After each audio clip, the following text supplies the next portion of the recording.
Hi everyone and welcome to another video tutorial. Today's tutorial is a unicorn shadow box. Make It Crafty don't only do super adorable digital stamps, they also do some really nice chipboard pieces, and among those chipboard pieces you also can get a shadow box. So I thought I'd show you how I made this little unicorn shadow box with all of these different pieces. I printed out an image that is the inner size. I measured the inner size of the box and I printed out that image for coloring. But first I'm going to color this shadow box.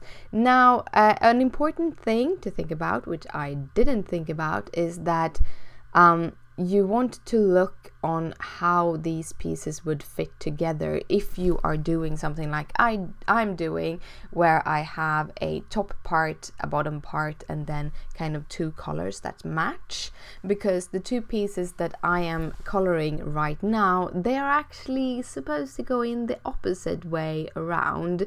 So yeah, look at that. So do as I say, not as I do, is my tip.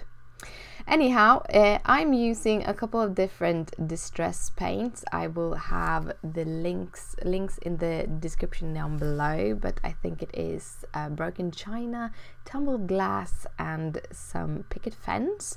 I really love the distress paints because they're very easy to color the different chipboard pieces with, and they come in a lot of different colors, and if you don't like the colors you can always mix and match them to make your own.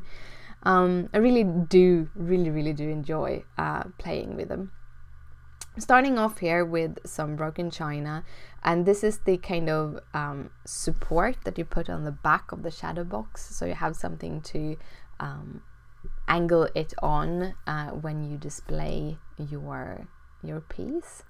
Then I'm doing the top. My top part is sky and my bottom part is clouds, so now I'm going in for the bottom parts and doing the white. Again, as I said, those middle pieces should be one of them should be kind of switched 180 degrees to be able to put the box together as it's supposed to be.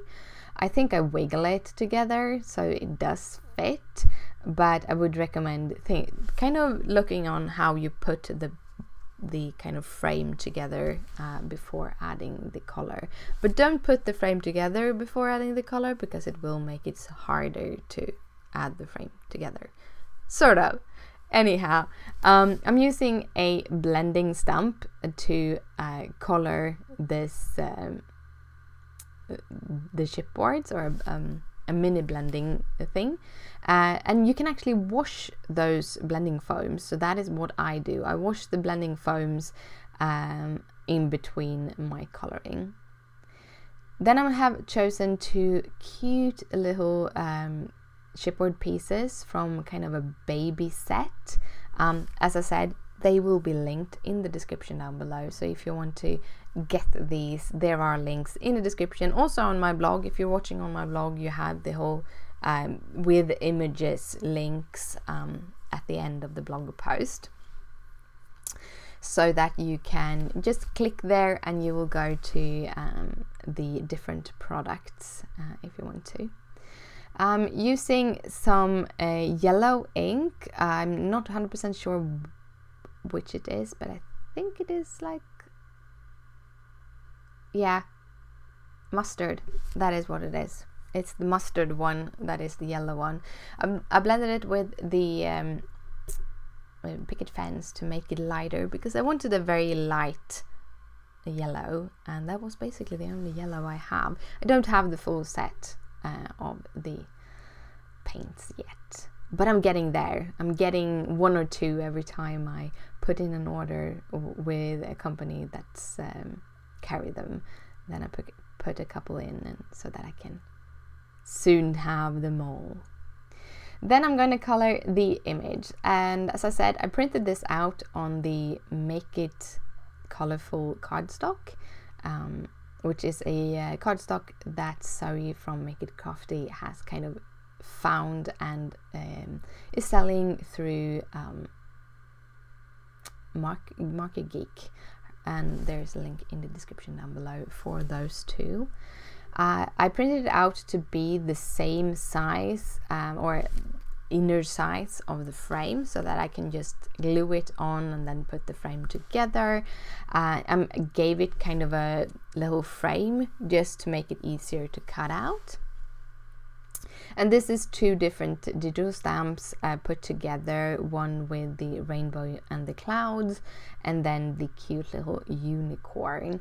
I really love creating scenes. However, I don't do it as often, as I do love clean and simple cards, but there's something super serene about just sitting and coloring for hours. And this did take some time to color. As this is the full detailed coloring, and it's pretty simple coloring. This time around I will not make a full-time coloring video, but you basically see what I'm doing. I'm using some teas, toner grays. However, my toner 2, or toner 1 and toner 2 I think, is a little bit dry in this case. Since then I actually have gotten the refills so that I can play around with them again, but then I didn't have the refills, and this is why the kind of blending isn't perfect, and I ended up doing really dark clouds, so it's almost stormy clouds even though they were supposed to be white and fluffy. Anyhow, I kind of liked how they turned out. Anyhow, they still look fluffy. So that I was happy about. Then I'm using a bunch of different colors to create a rainbow. I'm not sure that I'm doing it in a proper rainbow color, but I just started with a red and then went down through orange, yellow, green, and then the blue violet. I wanted it to be a very soft rainbow and not too much, not too strong, not too bright, a little bit of a softer tone. Then I'm going in with the ends on the little cute unicorn, and this is mostly because I didn't, the T0 was so dry, so I couldn't get a good blend, so I chose the ends. I think I would have stayed with the T's if the T0 hadn't been so dry. But they're pretty simple. The natural grey is a little bit cooler than the toner grey. And after I built up the whites for my little unicorn, I'm going in with some blue violets to give her a cute mane and tail, and those kind of fluffy things on her shoes or her feet. I think they're kind of cute. So I start by kind of mapping out where I want my shadows to be with my lightest color. Then I'm going in with the darkest, which is the BV08, just to kind of go in where I did the shadows with the lightest color.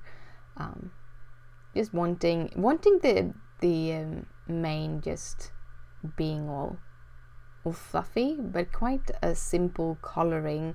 Not too strandy, more a little bit more tufty, because I feel it fit this kind of hair a little bit better, and it's an easy way to color hair when you think in tufts instead of strands. You don't have to go into every little mini detail in the hair, but yeah. And to finish it off, after I've gone through all my colors, I'm taking the lightest colors and just filling in everywhere where it's white, so that I get kind of a unison color. I went in some with the colorless blender to remove some places where my color hadn't fitted good, and then I'm using some RVs for the eye and the toes, and finishing off with a Y3 to give it a little bit more of a peachy color than a bright pink. Then I started to do like these glitter details with my pen, and I didn't get it to look like I wanted. She looked like she glittered, but I wanted so much more glitter on her. So I ended up going in with the Nouveau clear glitter. And I just went crazy. I just filled the whole horse with the glitter and the mane and everything. So it does take away a little bit of the shadowing. The glitter itself will kind of mute the whole coloring, but I really liked how it turned out anyhow. I have a fully glittered unicorn, and it does have that shine that you can't get from doing sparkle effects. So I thought that it was a lot of fun. And to add some more glitter to it all, I also added the same glitter onto the rock horse. Is it called a rock horse? I don't know. That's the directly translated in Swedish. We have a rock horse. And the moon and the stars also got the same treatment of all of that glitter, because I thought that would be, I don't know, I was just in the mood of having glitter on mostly everything. I like glitter. Glitter is nice. I'm using some of this multimedia, matte multimedia. I usually have it in a little bottle, but I bought a big can of it a while ago. However, that is drying out. I can tell you that is drying out. I haven't used it in such a long time, but I thought I would use it here because I needed so much of it. So I'm gluing that down. I'm putting a piece of one of those stamping blocks on top of it, just so that the image is pushed down and hold down while it's drying. And then I'm using a brush. This is a rubber brush, so it doesn't have any strands. It's just a rubber brush, which is great to add things like glue, and also if you like using any kind of masking fluid, those brushes are awesome to work with that. So I really like it. It's not rubber, it's silicone. It's a silicone tipped brush. It's awesome.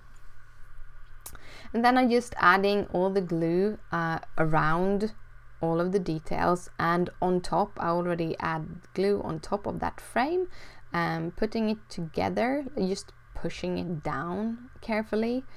Because I missed on one of those, it was a little bit harder to attach, but they are really easy to attach when you actually put them in the right direction. Then I'm using some ink, and I didn't want to add the little brush. I just tapping it on with my fingers to hide those holes just a little bit. It doesn't kind of do it completely. You could probably use some kind of what's called texture paste, and then file it down if you want to completely hide those, or attach like ribbon to hide it or something like that. I then add glue on the back side of the horse, just where it's gonna be on top of the frame, and then I'm using the same glue on my little moon and stars. And to finish it off, I'm putting together that little stand, and then it is done. I hope you liked this video. I had a lot of fun making this actually very clean and simple shadow box. You can do so much more with these shadow boxes, but I am a clean and simple girl, and I usually do clean and simple things. So that was how my shadow box ended up being. But I hope you liked the video. If you do, please thumbs it up. If you have any questions, just comment down below. Down below you find all the links to all of the supplies, including the Copic list. If you want to see more videos like this, hit that subscribe button. And thank you again for watching, and I'll see you later. Bye!